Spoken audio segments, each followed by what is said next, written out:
नमस्कार, news our के खास कार्यक्रम में आपका स्वागत है। मैं हूं देवेंद्र कुशवाहा। जबलपुर में the board of education church of north India के चेयरमैन बिशप पीसी सिंह के घर पर ईओडब्ल्यू ने छापा मारा है। बिशप पीसी सिंह पर फर्जी दस्तावेज तैयार कर मूल सोसाइटी का नाम बदलने और करोड़ों रुपए धार्मिक संस्थाओं को ट्रांसफर कर गबन करने का आरोप है। आज इसी मुद्दे पर हम चर्चा करेंगे, तो आइए शुरू करते हैं मिशन मिशनरी।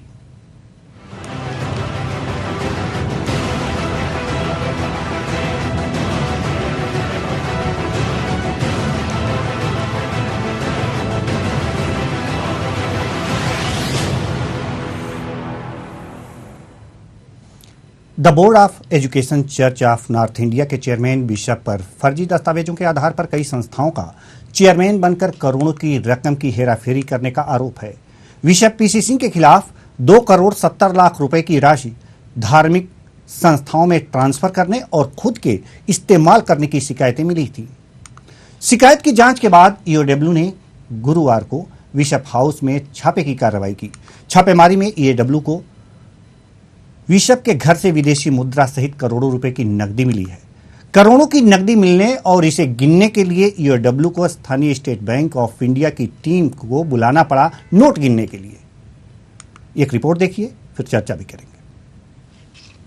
यूपी में कई हिस्सों में इस तरह की गतिविधियों को अंजाम दिया जा रहा है। जबलपुर में भी ऐसा होता है। जमीन किस उद्देश्य से दी गई और किस लिए उपयोग की जा रही है, इसकी भी जांच होनी चाहिए। जबलपुर शहर के अलावा अन्य जगहों में भी ऐसे प्रकरण सामने आए हैं। एजुकेशन के लिए ली गई जमीन का एजुकेशन के लिए इस्तेमाल हो रहा है या बेच खाया, इसकी जांच होनी चाहिए।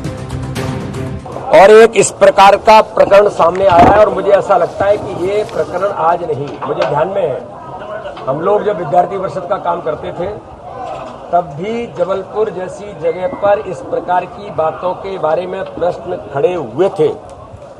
और एक जबलपुर नहीं, ऐसे और भी मध्य प्रदेश के अंदर और देश के अंदर ऐसे हिस्से हैं जहां इस प्रकार की चीजें होती हैं। मैं तो ये कहना चाहता हूं कि कई स्थानों पर मध्य प्रदेश के अंदर जो इस प्रकार के किस उद्देश्य के लिए लोगों को जमीनें मिली, किस उद्देश्य के लिए, एजुकेशन के लिए, इंस्टीट्यूशन के लिए उनको ये चीजें दी गई, चाहे कभी भी दी गई हो, अंग्रेजों के बाद से या बाद में भी दी गई हो किन्हीं सरकारों के द्वारा, लेकिन आज वो किस दिशा में किन प्रयोजनों के लिए उनका उपयोग कर रहे हैं, ये भी एक बड़ा प्रश्न है कि आज क्या कमर्शियल उपयोग होना शुरू हुआ है, आज क्या उन जमीनों को जो एजुकेशन के पर्पज के लिए मिली थी, ये भी जांच होनी चाहिए।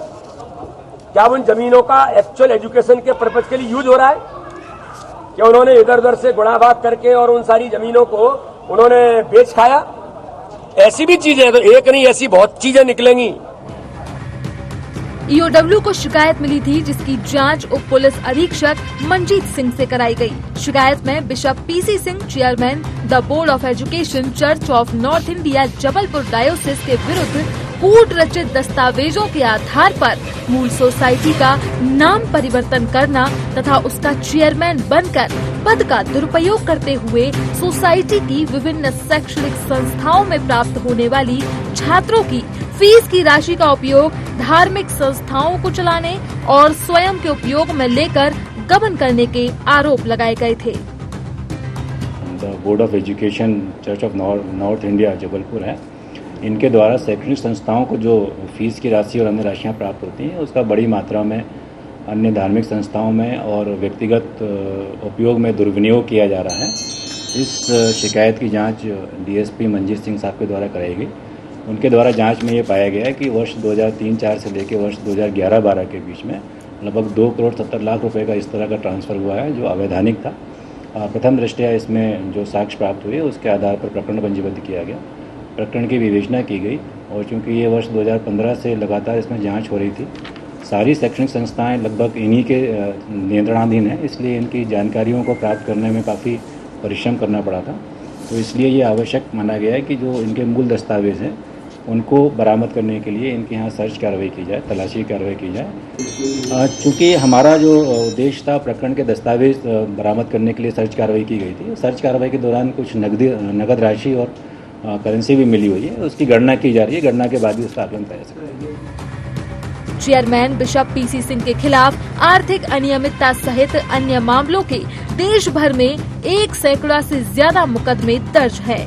ईओडब्ल्यू की जांच में इस बात का भी खुलासा हुआ है कि बिशप पीसी सिंह ने खुद को कई संस्थाओं का चेयरमैन बताते हुए दस्तावेजों में हेराफेरी की है। इस पूरे मामले में फर्म एंड सोसाइटी के अधिकारी भी ईओडब्ल्यू के निशाने पर है। अब तक हुई जांच में वर्ष 2004 से 5 और वर्ष 2011 से 12 के बीच लगभग 2 करोड़ 70 लाख रुपए गबन का पता चला है।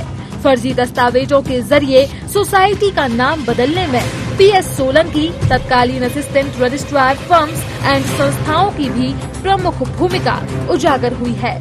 देखने वाली बात होगी कि आखिर ईओडब्ल्यू की जांच में आगे और क्या खुलासे होंगे। Desk report, news R, Bhopal.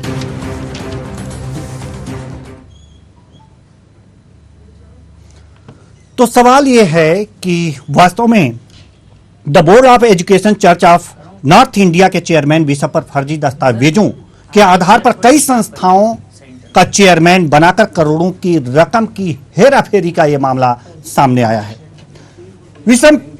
Bishop PC Singh के खिलाफ 2 करोड़ 70 लाख की राशि धार्मिक संस्थाओं को ट्रांसफर करने की बात कही गई है। और ये जो तस्वीर देख रहे हैं, यह तस्वीर है छापे के दौरान जो नकदी प्राप्त हुई है, उस नोट को गिनने के लिए स्थानीय स्टेट बैंक से मशीन मंगानी पड़ी है। किस तरह से यह घालमेल हो रहा है और इनके द्वारा यह किस तरह से घालमेल चल रहा है, इसी पर ईओडब्ल्यू ने आज छापेमारी की है और ये सारी चीजें सामने आई हैं। हालांकि एक तरह से यह देखा जा सकता है कि भारत में जो भ्रष्टाचार की जड़ है वो बहुत गहराई तक गई हुई है और भ्रष्टाचार की जड़ गहराई तक गई है। इसमें खाद और पानी का काम जो है, हमारी जो सामाजिक जो एक रूप बन गया है, एक संस्कृति सी बनती जा रही है, इसलिए ये सारी चीजें फल फूल रही हैं। और ईओडब्ल्यू के रूप में जो नोटों के बंडल आप देख रहे हैं, ये हमारे सामने दिखाई दे रहा है, टीवी स्क्रीन पर दिखाई दे रहा है।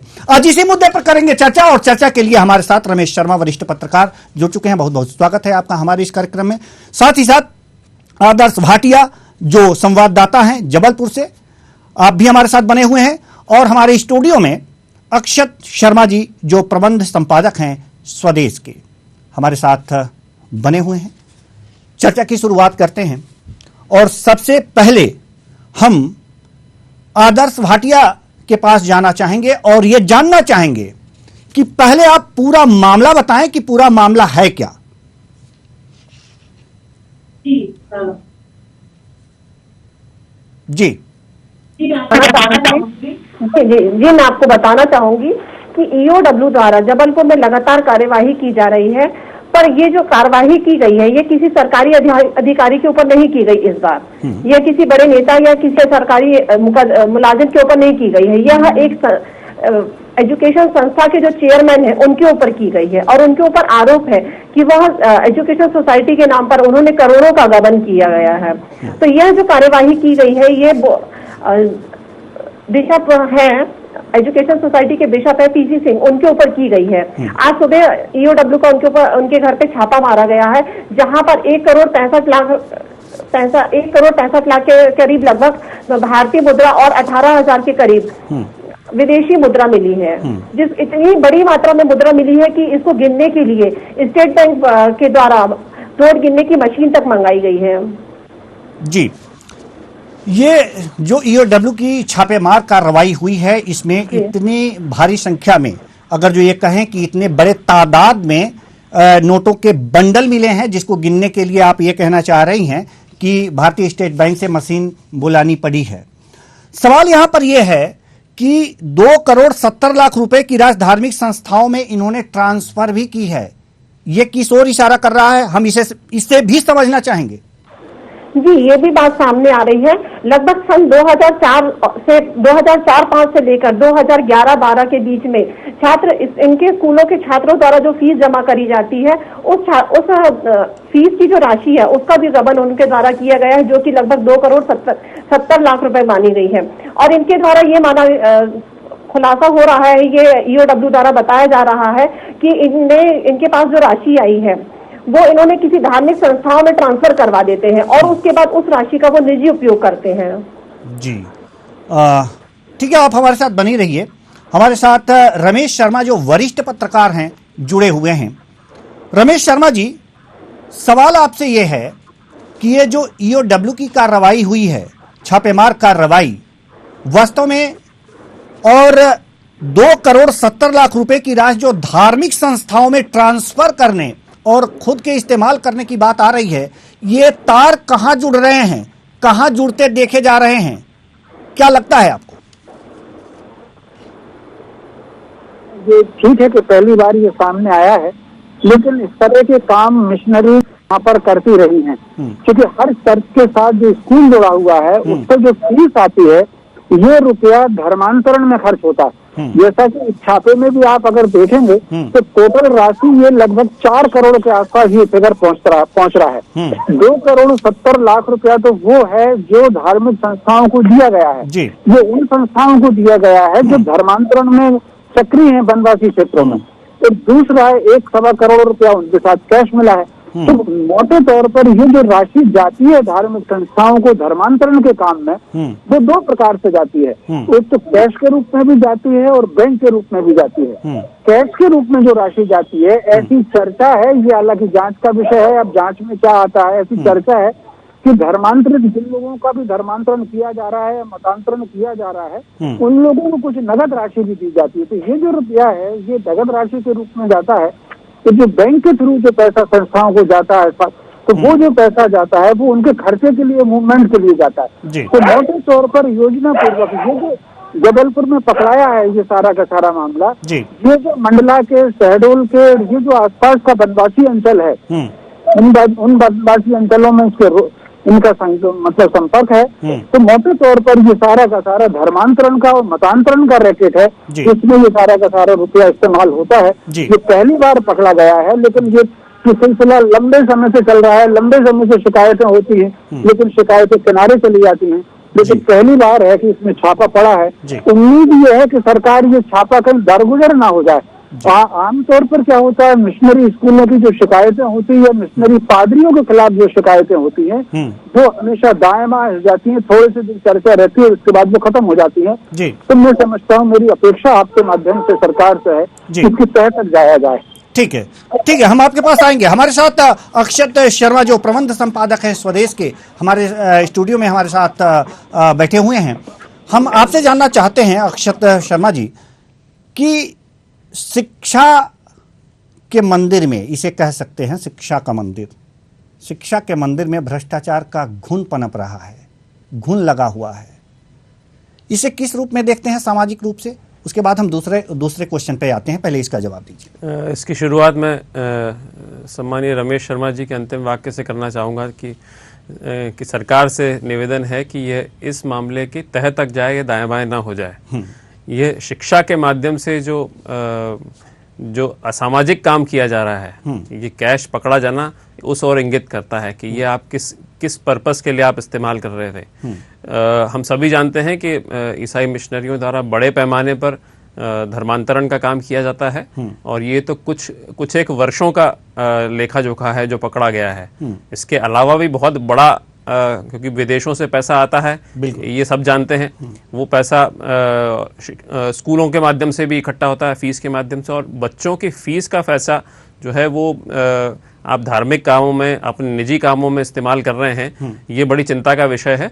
और इस मिशनरियों द्वारा तो कई वर्षों से, जब से अंग्रेज थे उसी समय से लगातार धर्मांतरण का काम चलाया जा रहा था, और अभी भी वो पूरे देश भर में, खास करके मध्य प्रदेश के ग्रामीण अंचलों में उसको बड़े लोभ और लालच देकर लोगों को बहला फुसला के उनका माइंड वॉश करके उनको धर्मांतरण के काम में लगे रहते हैं। आप जानते ही हैं कि संविधान के धारा 30A के तहत अल्पसंख्यकों को छूट दी जाती है और RTE में भी, राइट टू एजुकेशन में भी मिशनरीज स्कूल को छूट मिली हुई है। उनका एक बोर्ड भी अलग है, ICSE बोर्ड है।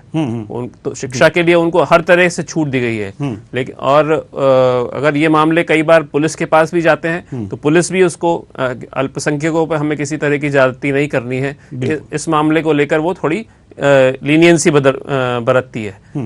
इसी बात का फायदा जो है वो इस तरह के व्यक्ति जो हैं वो अपनी संस्था के माध्यम से उठाते हैं और वो उसका जाल कितना गहरा फैला हुआ है, सरकार को अब इसकी तह तक जाना चाहिए। जी, सरकार को इसकी तह तक जाना ही चाहिए।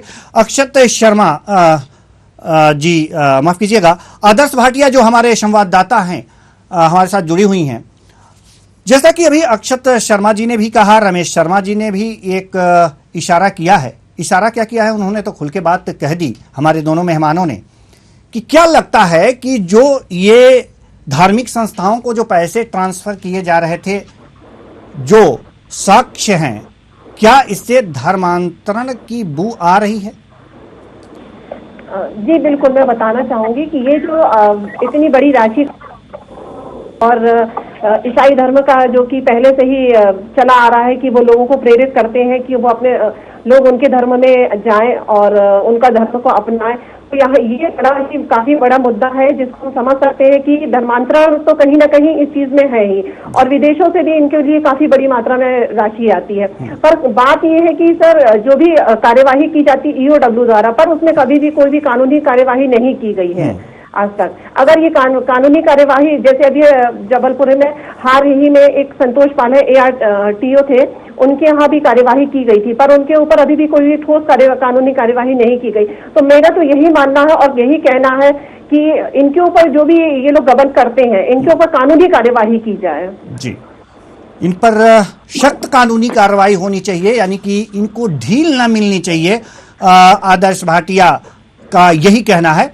रमेश शर्मा जी, हम आपके पास आ रहे हैं। जैसा कि अभी ये बातें सामने आई हैं कि विदेशों से भी पैसे आते हैं, तो क्या कोई ऐसा सरकार के पास उपाय नहीं है कि जो विदेश से पैसे आते हैं उसकी मॉनिटरिंग हो सके, और वो पैसे जाते कहाँ इसकी भी मॉनिटरिंग हो सके? अगर ऐसे उपाय हैं तो सरकार करती क्यों नहीं है? देखिए, ऐसे उपाय सरकार के पास हैं जी, लेकिन सरकार दिखने के लिए तो आपको लग सकता है कि कोई मुख्यमंत्री चला रहा है, कोई प्रधानमंत्री चला रहा है, लेकिन जो कानून बना हुआ है वो कानून वो बने हुए हैं जो अंग्रेजों के जमाने के हैं। एक बात है। दूसरी बात, अगर आप आरंभिक दौर से देखेंगे कि करीब शुरुआत के करीब 20-25 बैच जो रहे हैं IAS के और IPS के, ये वो बैच रहे हैं जो मिशनरी स्कूल से पढ़कर के निकले हैं। परिवर्तन जो अगर आया है वो 77 के बाद आया है।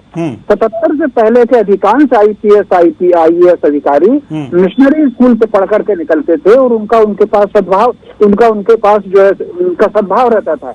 दूसरी एक और बात है कि 1773 में अंग्रेजों ने ये तय किया था कि किस प्रकार चर्च के माध्यम से स्कूल खुले, कॉलेज खुले और भारत में ईसाई धर्म का प्रचार हो। ये उन्होंने कई चरणों में इसको किया था। फिर 1837 में, जो अब लगभग 200 साल उसको होने आ गए, 1837 में उन्होंने एक इंडियन एजुकेशन एक्ट बनाया। फिर इस इंडियन एजुकेशन एक्ट को उन्होंने 1858 में, यानी 57 की क्रांति के तुरंत बाद उसमें संशोधन किया। एक बड़ी आश्चर्य बात यह है कि 1858 में जो इंडियन एजुकेशन एक्ट अंग्रेजों ने बनाया था, जिसका उद्देश्य था कि कहीं न कहीं ईसाई धर्म का प्रचार करना और शिक्षा में चर्च की भागीदारी करना, उस एक्ट के प्रावधान अभी भी अल्पसंख्यक शिक्षण संस्थान के नाम से चर्च में मौजूद है। मुझे कई वक्त ये आश्चर्य होता है कि हम सेकुलर देश हैं, धर्मनिरपेक्ष देश हैं। अगर हम धर्मनिरपेक्ष देश हैं तो किसी को धर्म के आधार पर विशेषाधिकार क्यों मिलना चाहिए? वो चर्च हो सकता है, वो मदरसे हो सकते हैं, तो इनको विशेषाधिकार जो मिले हुए हैं। बिल्कुल। ये जो आपने कहा कि निगरानी, तो क्योंकि उनको विशेषाधिकार मिले हुए हैं, उस विशेषाधिकार के तहत समाज सेवा के नाम पर और एजुकेशन के नाम पर उनके पास जो पैसा आता है वो धर्मांतरण में खर्च होता है। पैसा उनके पास धर्मांतरण के नाम पर नहीं आता। चर्च और स्कूल और चर्च ये दोनों आपस में इतने मिले हुए हैं कि इनको आप अलग नहीं कर सकते। हर स्कूल के साथ चर्च है और हर चर्च स्कूल से जुड़ा हुआ है। दूसरी एक और बड़ी आश्चर्यजनक लगती है भारतीय संविधान की और भारतीय प्रशासनिक परंपरा की, अगर आप मिशनरी को स्कूल खोलना चाहे तो उसको सरकार के पास जाने की जरूरत नहीं है, उनकी अलग से बोर्ड है और अलग से संस्था है। कोई मदरसा खोलना चाहे तो मदरसे का अलग बोर्ड है और उसके पास खोल लेगा। लेकिन अगर आप संस्कृत विद्यालय खोलना चाहें तो उसमें एजुकेशन डिपार्टमेंट की लगेगा और उसमें 25 तरह की अनुमतियां आपको बहुत सारी लगेंगी। तो कुल मिलाकर के तो सबसे पहले तो देश में एक विधान होना चाहिए सबके लिए, किसी को कोई विशेषाधिकार नहीं। अगर हम सेकुलर हैं तो किसी को धर्म के नाम पर विशेषाधिकार क्यों देते हैं? ठीक है। तो कुल मिलाकर के ये जो सारा का सारा सिस्टम है, ये सारा नेटवर्क धर्मांतरण का नेटवर्क है। और ये केवल मतांतरण धर्मांतरण नहीं है, राष्ट्रांतरण है। इससे देश का बदलाव है। अगर केवल धर्मांतरण होता तो धर्म के नाम पर पाकिस्तान अलग नहीं होता, धर्म के नाम पर बांग्लादेश अलग नहीं होता, धर्म के नाम पर अफगानिस्तान अलग नहीं होता। तो कुल मिलाकर के जो लोग भी राष्ट्र की चिंता करते हैं, संस्कृति की चिंता करते हैं, उनको इस तरह की कार्रवाई पर विशेष ध्यान देने की जरूरत है। जी अक्षत शर्मा जी, जैसा कि अभी रमेश शर्मा जी ने ये बातें कही हैं कि कई विसंगतियां हैं और इन विसंगतियों के कारण ही ये जो लूप होल पैदा हुए हैं, इसी का फायदा मिशनरियां उठा रही हैं। तो क्या ये सरकार को नहीं चाहिए कि इन विसंगतियों को दूर करे, नया कानून बनाए, जो दिक्कतें आ रही हैं वो आने ना पाए और इस तरह के लोगों पर अंकुश लगाया जा सके और इस तरह के कृत्यों पर अंकुश लग सके? जी निश्चित रूप से सरकार का काम ही ये है कि वो जो गलत काम हो रहे हैं उस पर रोक लगाएं और उस दिशा में आगे बढ़ भी रहे हैं। सबसे पहले जो उन्होंने काम अभी किया है वो नई शिक्षा नीति जो लागू करी है, वो एक बहुत बड़ी, जिसका के जिक्र अभी रमेश जी कर रहे थे कि 1977 के बाद की जो पीढ़ी आई है उसमें परिवर्तन आया है। उससे पहले सब मिशनरीज से निकले हुए IAS अफसर थे। तो एक जो पीढ़ी आएगी वो नई शिक्षा नीति के आधार पर जो तैयार होगी, वो उसमें राष्ट्रवाद की भावना, राष्ट्र प्रेम की भावना और अपने देश के प्रति गर्व की भावना का से उत्प्रोत होगी, मुझे ऐसा लगता है। और जो विसंगतियां अभी वर्तमान में हैं, तो आज का जो छापा पड़ा है वो ये उसी विसंगतियों को दूर करने की एक कड़ी हम इसको मान सकते हैं कि अब वो उसकी शुरुआत हो गई है। किस तरह से बाहर से जो पैसा आता है या दूसरे माध्यमों से जो पैसा वो शिक्षा के नाम पे इकट्ठा करते हैं और उसका निजी और धार्मिक कार्यों के लिए इस्तेमाल किया जाता है, वो अब सरकार के संज्ञान में तो पहले भी था, लेकिन अब पब्लिक डोमेन में भी आ गया है कि इस तरह से होता है। तो उस पर निश्चित रूप से कार्रवाई करेंगे। ये जो आज पकड़े गए हैं, जिनका छापा पड़ा है, PC सिंह, इनका तो रिकॉर्ड भी काफी खराब रहा है। इनके लगभग 100 मामले इनके ऊपर हैं। अभी मैं आपके किसी दूसरे चैनल पर भी अभी देख रहा था कि नागपुर डायोसीस ने भी इनके ऊपर आरोप लगाया है कि यह तो अभी बहुत छोटा सा मामला पकड़ा गया है, लगभग 1000 करोड़ का घपला ये हो सकता है जी। तो इनके ही लोग इनके ऊपर आरोप अब लगाने लग गए हैं जी। तो अब ये मामला बात निकली है तो अब दूर तलक जाएगी जी, दूर तलक जाएगी। आदर्श भाटिया के पास हम जाना चाहेंगे, हमारी संवाददाता हैं, हमारे साथ जुड़ी हुई हैं। आदर्श भाटिया, जैसा कि इस तरह के मामले जो सामने आए हैं, तो क्या लगता है कि अगर जो शिद्दत से जांच हो, बढ़िया से जांच हो, तो इसके तार और लोगों तक पहुंच सकते हैं? और क्या इसके तार और बड़े लोगों तक जा सकते हैं, ऐसा अनुमान लगाया जा सकता है? जी बिल्कुल, अगर इसकी बारीकी से जांच की जाएगी तो ये जरूर सामने आएगा कि ये मामला सिर्फ PC सिंह तक ही नहीं है। एक अकेला व्यक्ति इतना बड़ा गबन नहीं कर सकता। इनके साठगांठ में काफी लोग हैं। एक तो BS सोलंकी जी हैं, जिनका नाम सामने आया है, जो कि इनके असिस्टेंट रजिस्ट्रार हैं, उनका नाम सामने आया है। उनके ऊपर भी कार्यवाही की गई है और दोनों के मिली भगत से ही यह गबन किया गया है। तो ये मैं कहना चाहूंगी, ये जो तार है ये काफी ऊंचे हैं। ये जो तार हैं वो काफी ऊंचे हैं जी। रमेश शर्मा जी के पास हम जाना चाहेंगे। जैसा कि अभी हमारी संवाददाता आदर्श भाटिया बता रही थी कि तार कहीं ऊंचे तक जुड़े हुए हैं, आपको क्या लगता है कितने ऊंचे तक जा सकते हैं? देखिए, ये बात बिल्कुल सही है कि अगर कहीं गड़बड़ होती है, गड़बड़ दो प्रकार की होती है। एक गड़बड़ तो होती है, एक कोई संस्था है, कोई एनजीओ है, कोई व्यक्ति है, उसके स्तर की गड़बड़ी। और दूसरी गड़बड़ी ऐसी होती है कागजों की गड़बड़ी, जिसमें सरकार के कागज भी जिसमें इन्वॉल्व होते हैं। इस वाले केस में दोनों प्रकार की गड़बड़ी है। एक धन के जो धन का जो वितरण है और धन का जो बंटवारा है, उसमें निजी स्तर की गड़बड़ी है। लेकिन उस धन के लिए जो कागज तैयार हुए हैं, उसमें प्रशासन के लोग भी उसमें इन्वॉल्व होंगे, जरूर होंगे। ये ठीक है कि एक आध किसी व्यक्ति का नाम अभी आपके संवाददाता जी ने बताया है, लेकिन कहीं ना कहीं ये बात दोनों स्तर की है और दोनों स्तर पर इसमें पूरी टीम लगी होगी। प्रशासनिक कोई शीर्ष का अधिकारी इसमें जरूर इन्वॉल्व होगा। बहुत संभव है कि मिशनरी स्कूल से निकला हुआ कोई बंदा IAS हो, जिसका संरक्षण इसमें हो, और भी कुछ ऐसे कारण हो सकते हैं। लेकिन इसमें इन्वॉल्वमेंट तो दूर तक का होगा, प्रशासनिक स्तर पर भी होगा, और वो उनके चर्च के स्तर पर भी एक अकेला व्यक्ति नहीं है, इसमें बहुत से चर्च के अधिकारी या उनकी जो टीम होगी वो इसमें जरूर इन्वॉल्व होंगे। जी, अक्षय शर्मा जी से हम अंतिम सवाल लेना चाहेंगे।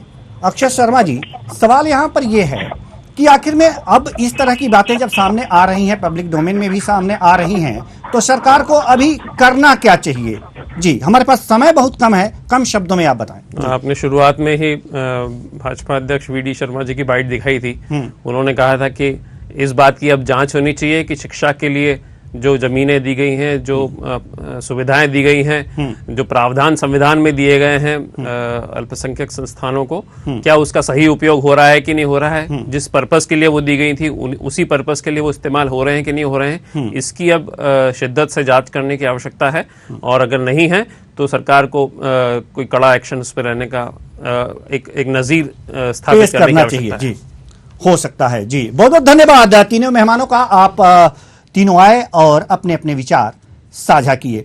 तो कुल मिलाकर के ये देखा जा रहा है कि वास्तव में अब जो सरकार है वो सख्त है और भ्रष्टाचारियों पर जो लगाम है उसकी कसने जा रही है। ऐसी तैयारी देखने को मिल रही है और उसी तैयारी का नतीजा यह है कि EOW का छापा ऐसे जगह पड़ा है जहां से तार धर्मांतरण तक भी जुड़े हो सकते हैं और इसकी भी जांच हो रही है।